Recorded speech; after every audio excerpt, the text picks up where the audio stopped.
ทำไมก่อนยังเห็นบ่ได้บ่เห็นบ่ได้เขาเก่งเถอะ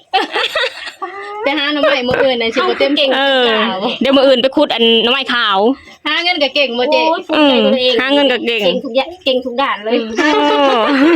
เก่งทุกด้านนะดีเด้ตั้งใจก็เก่งหาคนกินก็เก่งอยู่ดำนาซะเป็นยังดำนาก็เก่งได้น่ะดำนาก็เก่งไปดีพี่น้องมื้อนี้มาพบพ่อกับช่องเบาดอนสาวตุ๊กอีกแล้วเด้อมื้อนี้ก็อยู่ไร่อยู่นาคือเก่าเนาะพี่น้องพากันออกมาขุดจิหล่อเนาะพี่น้องเนาะพากันออกมาหาขุดจิหล่อบ่ได้ขุดหลายมื้อแล้วพาออกมาขุดจิหล่อเผาตะกร้าไปนำเนาะพี่น้องเนาะ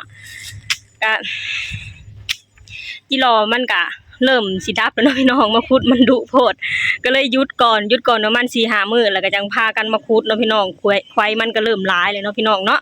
มื้อนี้ก็เอื้อยของสตุกก็มานานำเนาะพี่น้องเพิ่นก็มาขุดจิหล่อคือกันเพิ่นก็บ่ได้มาดนแล้วเนาะพี่น้องเนาะมาโซฝีมือแรกมื้อนี้ถ้าเบิ่งว่าเอื้อยของสตุกสิได้หลายหรือบ่เนาะพี่น้องไปขุดจิหล่อกันเลยนี่คนขุดจิหล่อเฮาเพิ่นบ่ได้ขุดมานี่จักปีแหละหลังจากซื้อทุเรียนเบิดแล้วบ่ไหวแล้วหาขุดจิหล่อกินหาขุดจิโป่งกินพี่น้องจักปีแล้วบ่ได้ขุดเนี่ยนาง10 กว่าปีแล้ว10 กว่าปีแล้วเด้อพี่น้องได้บ่ว้าวตัวใหญ่บ่ใหญ่นี่ตัวใหญ่อยู่เด้อพี่น้องไปขุดจิหล่อกันจะได้หรือบ่ได้หลายอยู่นะควายก็เริ่มหลายแล้วเนาะเฮาบ่ได้ขุดแม่นพอจากที่อันที่เฮาห่างหายไปกับการขุดนี่ประมาณ 4-5 มื้อแล้วมันก็เลยเริ่มขึ้นมาใหม่มาไปขุดกันเลยเนาะพี่น้องได้หรือบ่ถึงแล้วบ่อ๋อตัวใหญ่บ่ตัวใหญ่ๆพากันมาละจิหล่อเด้อพี่น้องมื้อนี้เด้อตัวใหญ่บ่ตัวเอกเลยโอ้ใหญ่ครับตัวเดียวนี่ก็อิ่มตัวละคำ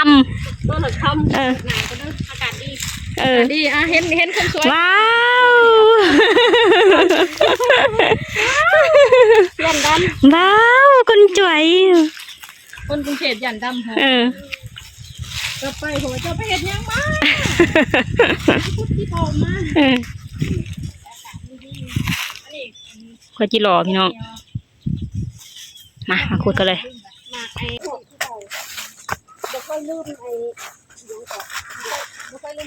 ตำพืชจุดยืนของเฮานะคือคนของเฮาแต่ก่อนก็สิหล่อเลยเนาะเจ๊เรียนอยู่เนาะเนาะนี่แหละที่ทำไมแต่ก่อนตัวหน่อยแทนนี่เด้อยังเห็ดคือเก่ายังเห็ดคือเก่าไปกรุงเทพเป็น20 กว่าปียังจำได้มีอยู่เนาะมีแต่เฮาบ่ได้สนใจก็เมื่อยแล้วแห่งปิดหน้าแห่งเมื่อยเด้บ่ได้ปิดไอ้เนี่ยบ่เมื่อยนะคุณแม่เมื่อยแล้วนะคุณแม่หยุดคุยหน่อยแห่งใหญ่น่ะลายหักแล้ว30 คุดบัดนี้ฝนตกมันจะดิ้นก็อ่อนแม่นบ่ล่ะมันจะให้คุดหม่วนเป็นคนดุอยู่กะแต่นี่ก็มีอยู่มีกินแล้วคล้ายๆไปว่าเขาอยู่แบบนี้นะมันบ่เสียเวลาเปล่าเมื่อยน้ำตัวหน่อยแหละมันตัวน้อยไม่สู้ไปหาควายไปหาตัวใหญ่ปะยักษ์ถึงทำดิ้นมันหนีนี่หมอนี่หมอดุมันไปอาบน้ำมาพอเอาหานบ่เห็นสาวกรุงเทพสุขุดไปได้จังใดแน่มาเลยว่าไทยขุดแล้วฉันน่ะอันนี้ก็แม่นตัวใหญ่เลยใหญ่คักหายอภัยมันหายอภัยมันใหญ่คักเนี่ยมีแต่ควายจิหล่อควายจิหล่อหลายพี่น้องคุณแม่บดแห้งเหรอ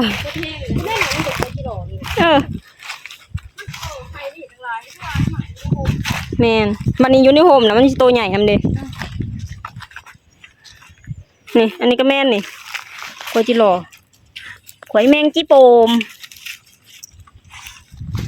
มันดิ้นเนี่ยกับคุดหมวดน้ำได้หายแม่น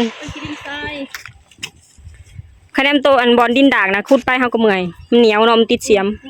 ถอดแล้ว2-3 บาทหมดแล้วนี่บ่แน่ไกวมันต้องไปใช้เลย ไห้นี่ก็ปั้นได้เอาแล้วต้องไปใช้เลย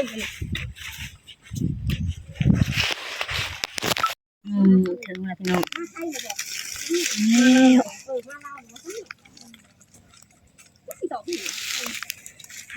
ตัวใหญ่ๆโอ้ยเต้นแล้วในคักอะไรเนี่ย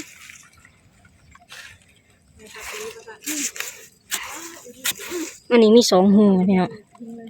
เนี่ยตัวนี้สะดุกเอาแล้วยังตัวนี้เดี๋ยวขุดเบิ่งแม่นพี่น้องเอ้ยแม่นยังที่เป่ามันที่แถวไว้ติดกันเลยไหม หนักเด้ หมักกัน จังแม่นว่าอากาศอำนวยความสะดวก หมักบ่เจ๊ มาก หมักเมื่อยบ่ แต่มือตอนนี้พงแล้ว โอ้เมื่อยบ่นี่ เมื่อย ทั้งเมื่อยทั้งมวน ตัวนี้หรอก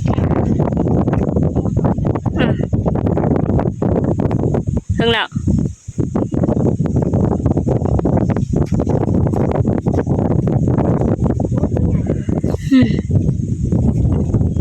มันอยู่ห่มใหม่นี่ตัวใหญ่ตัวใหญ่เนาะสำทองพิงเลยตัวน้อยๆของดีนั่นแหละป้าหน่อยเขาขุดขนาเนาะมึงมันปุ๊บขึ้นมาขนาแล้วป่ะเมื่อยอยู่แต่ก็มวน ทั้งมวยทั้งมวนโลคาบ5 กิโลคาบพี่น้อง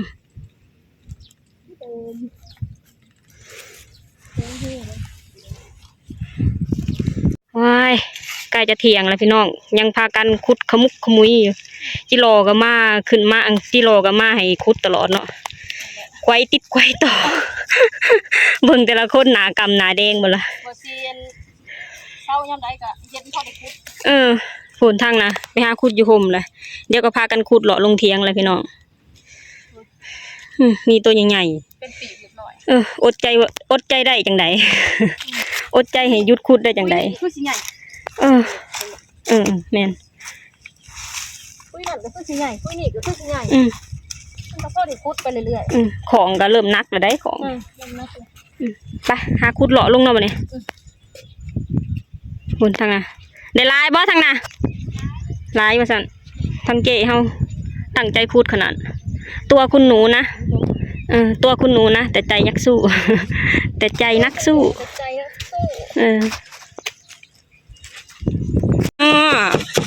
ดูชี้ว้าวก็เกือบเครื่องของแม่นางหรอจับบ่จับบ่ธรรมดาดีของเก๋เฮานี่คือว่าสีมือสุดยอดมันนั่นจะเก่งแท้ได้เครื่องของเลยแม่แป๊บนึงดูของฉันชิแม่จ๋า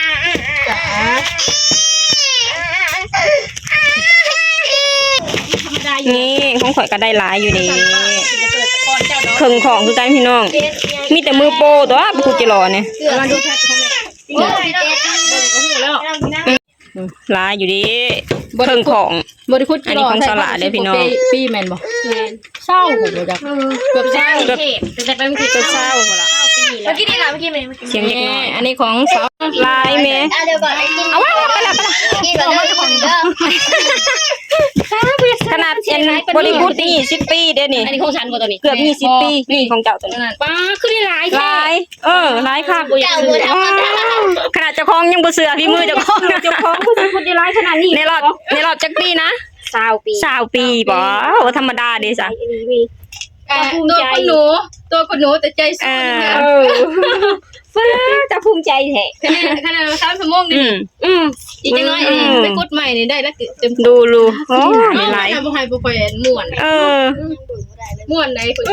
มันพอมันเห็นแล้วนี่มันหาวแม่นสมัยก่อนนี่เห็นบ่ได้บ่เห็นบ่ได้เฮาเก่งแท้ไปหาหน่อไม้มื้ออื่นน่ะสิบ่เต็มเก่งเดี๋ยวมื้ออื่นไปขุดอันหน่อไม้ขาว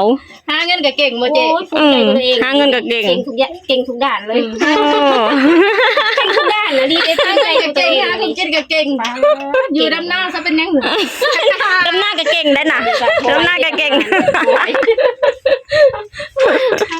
ของหนึ่ง ก่อน เต้ ตำนานนี้ เอ ชอบ อ ไปนั่งมาดู เอามาดูปุ๊บ ไทยเอ้ยคนสวยไทยเอ้ยคนสวยมาพี่น้องมาใส่บัดนี้ ใส่ขีมันออก ใส่ขี้มันออกนี่ใส่แล้วเราก็ไปพูดต่อเนาะ ไปอยู่อ่ะ ไว้อยู่บ่ เจ้าคือสิยอมไว้เล ไว้ ย นี่ ย่ำเจ้าหาต้นอยู่กรุงเทพนะ เป็นปีกแล้วเนาะตัวบางใหญ่น่ะ ใส่ขีมันออก เลยไม่ไล่แล้วบ่ อืม โอ้เลยไม่ไล่แล้วเลิกบุญที่งู ใครใส่ขี้กิโลพี่น้องจ้ะ อ่าโอเค มื้อแรกเมนูไอ้ยาของ ขวาจิรอ ถั่วจิรอแล้วก็น้ำพริกจิรอ อ่า แซ่บเด้อ หนึ่ง แม่ พักหนึ่งค่ะ อ่า ค่ะ1เฮ็ดมื้อแรง อ่า เฮ็ดเฮ็ดน้ำพริก แซ่บอาหารบ้านๆเนาะ เฮ็ดน้ำพริกกิโลเด้อพี่น้อง อาหารอันนี้แหละเฮ็ดบ่ให้อ้วน แม่น นี่พากันใส่เนาะพี่น้องเนาะ เฮ็ดบ่ให้อ้วนมันบ่มีไขมันเนาะพี่น้อง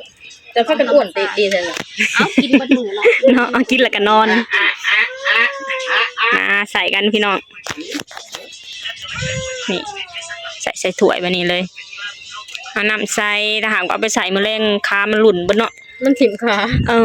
มันก็เลยใส่บ่ม่วนอีกอย่างมันก็ตายมันเต็งกันเด้ ขามันเนาะ แม่นเสียดายขา กินได้ มันยังเสิร์ฟบ่ บ่ได้แม่นมาใส่กันเลยพี่น้องบัดนี้ แซ่บ นี่ใส่แล้วเรียบร้อยแล้ว มีแต่คนได้หลายๆนะพี่น้องประมาณ100กว่าโต๊ะคนได้นี่เนาะอันนี้ของเจ๊คนฉวยชาวกรุงเทพได้หลายโหดอันนี้จนอยากเต็มอันขวดโคกเลยตอนบ่ายๆไปหาครูต่อนะพี่น้องเนาะว้าวได้หลายเติบไปครูต่อก็สิได้ประมาณสำนี้ก็โอเคเด้บางก็มันสิได้ประมาณสำนี้เนาะพี่น้องเนาะ ลงไปก็ได้ก็มือ เข้าไปบ่ได้แล้วจ้ะ ได้แล้วสั่นโอเคสำหรับนี่ก็สตุกะจะขอจบลงเท่านี้ก่อนเด้อพี่น้องช่วงบ่ายๆไปครูต่อเนาะพี่น้องเนาะขอจบลงเท่านี้ก่อนเด้อฝากให้พี่น้องกดไลค์กดแชร์กดติดตามให้ช่องเบาดอนชาวตุ๊กแม่เด้อบ๊ายบาย